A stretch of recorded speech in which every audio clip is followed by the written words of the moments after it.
Hi, this is Katie with Empowering Astrology, and thank you for joining me for another webinar. This one is on the astrology of love and relationships. It seemed a bit timely considering that it's February, it's Valentine's season. I wanted to look at relationship astrology, but I didn't want it to just be necessarily about romantic relationships, even though this is let's say, the thrust of what we're looking at. But this understanding that relationships come in many forms and that we have many different types of relationships, from the relationships and the people that we connect with on a very superficial level to those that we have on a deeper level. If you are joining the call a little bit late, because I'm just going to restate the format for today. Just if you have questions, just put them in the chat, and I will take them at the break of each section. So again, this is the Astrology of Love and Relationships. As I record this is February 12th, 2020. Again, my name is Katie Sweetman, and I create under the name Empowering Astrology. And I started Empowering Astrology 10 years ago. At the time, wanted to be able to talk about astrology in the way that I wanted to talk about astrology. So I started to write my own content, and I wanted to use astrology as a tool for personal development, growth, and transformation. I'm here in New York City. I'm also a psychic medium, which is something that I bring into my client work in addition to the astrology. And I particularly see astrology as this, let's say, what is the soul learning in this lifetime? How are we growing and transforming as souls in this lifetime? So this is just a quick rundown of the agenda. This is mostly for those who are watching the replay video. You can go back and look at the structure of today's webinar. So I think it's really important to understand that at the end of the day, as jaded and blasé and whatever about relationships as we can sometimes be, humans are social creatures, meaning we need to connect. And it's fundamental to who we are as a species, as people. And unless you are, in solitary confinement, meaning you see nobody, you have no relationships. I mean, but everybody else does. So it's some of the information that I'm giving you today is so that you can better understand yourself, how you naturally connect with other people, especially in romantic partnerships, how you communicate with people, how you socialize, and even like in a romantic situation, what turns you on. So there are parts of the chart that just naturally describe how we're hardwired.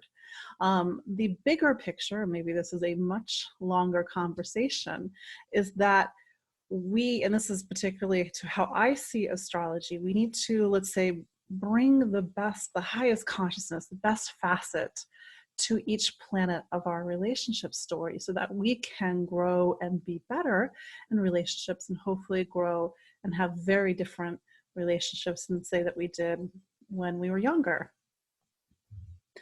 As you can imagine, being an astrologer, relationship questions are ones that come up quite frequently. I do get the when am I going to find my soulmate questions. That's a bit of a difficult question, and sometimes I'm like, be careful what you wish for, because a soulmate is somebody that often is connecting to a very deep issue that needs some work on.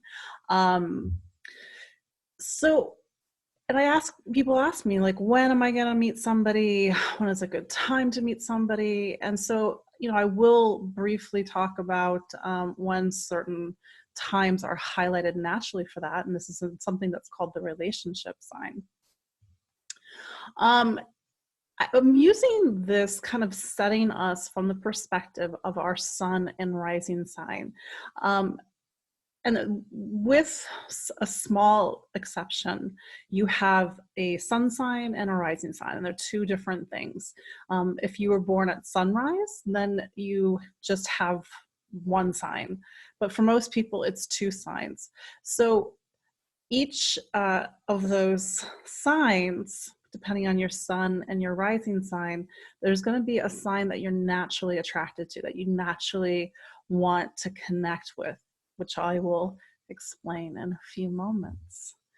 Venus is one of the most important of the relationship planets because it tells us how we naturally connect, relate to one another, and even how we love. I also look at Mars. What does Mars say about relationships? What motivates you? What inspires you? What turns you on? The moon, I think, we can't forget the moon. And I think we often do forget the moon, but that's another story. That's another webinar. The moon is your temperament. It's how you feel.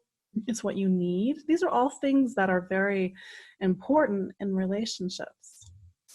And then, of course, Mercury. Mercury is the planet of communication. It's going to tell me how you communicate. What's your communication style? How do you communicate with a partner? And as you can imagine, whether it's a friendship, whether it's a romantic partnership, whether it's a colleague, whether it's a friend, you need to have good communication in order to have good relationships. This is a little bit of an advanced point. What I'm presenting you this evening is to kind of give you a foundation. If you have more understanding of astrology, if you've seen your chart and you know that there are these things called aspects, and your relationship planet might be connected to all these different planets, or might be certain aspects, that's going to give you a more complex picture. You can get a lot of great information from the stuff that I'm going to highlight in this webinar. But when you do look at the whole chart, that gives you that nuanced story. So this is why it's important to either work with an astrologer or in your own study, learning what the different aspects mean to, let's say, your Venus, or what's called your 7th house ruler. And then something that I think I always started to, I undervalued the sun signs, my sun signs, opposite signs. So therefore, your sun sign's opposite sign, which I will talk about in a moment what that means. But I started to see how that also was part of the relationship story, not just what's called the 7th house. So this is a little bit of an intermediate or advanced point, but I wanted to put that in there. This branch of astrology is compatibility astrology. Sometimes it's called relationship astrology. It's looking at how your information, your planets line up with somebody else's. Again, it could be a romantic partner, it could be a friend, it could be a colleague, it could be a boss. There might be a good connection because the planets are having more of an easy connection, or there's more friction in that connection. And this is a very old misconception about astrology and relationship astrology. I'm sure this, got propagated a long time ago, that there are certain signs that you should only be with. And that's a question that I actually get a lot. Especially people that just know sun sign or don't have a little bit more of a fleshed out understanding of astrology. So this is just to dispel that myth that yes, Virgos and Aquariuses, you can get together. It's just you're kind of looking at each other from an angle that might be a little different, or maybe a little bit than, let's say, another sign. And it's fine. Like my mom's a Virgo, my dad's an Aquarius. They've been married for over 40 years.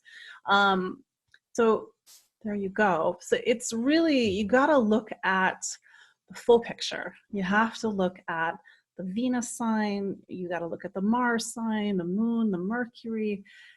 that's going to give you the richer picture beyond just looking at sun sign.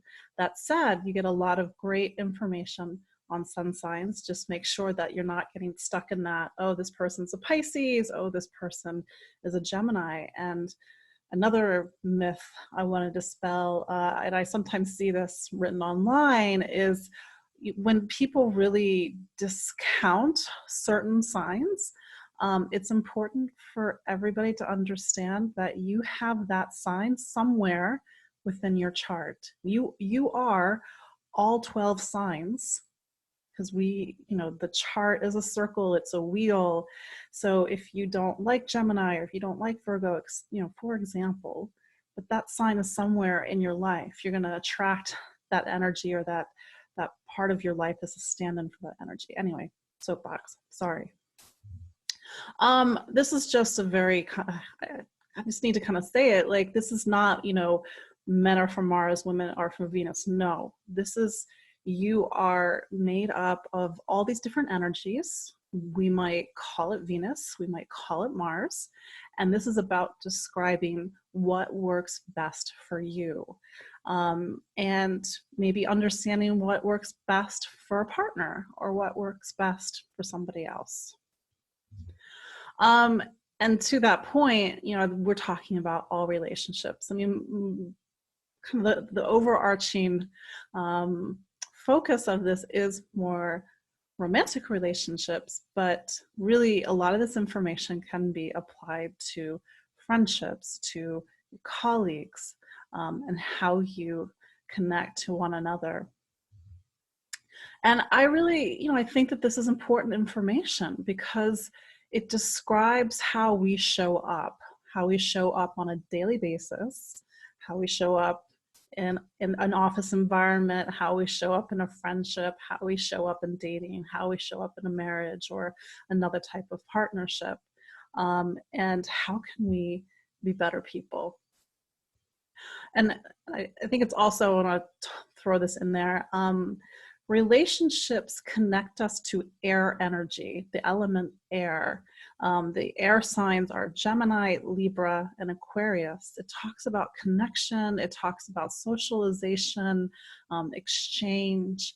So this is about kind of how do we have that good quality air element in our life, so that there can be flow, there can be connection, and there can be relationship. I kind of made this point already, but I'll clarify a little bit. Every sign of the zodiac is an energy. Every planet of astrology is an energy. How do we connect with that energy? And how does that energy express itself through us? So just looking at your Venus as an energy, your Mars, your moon, just to kind of look at it from that perspective.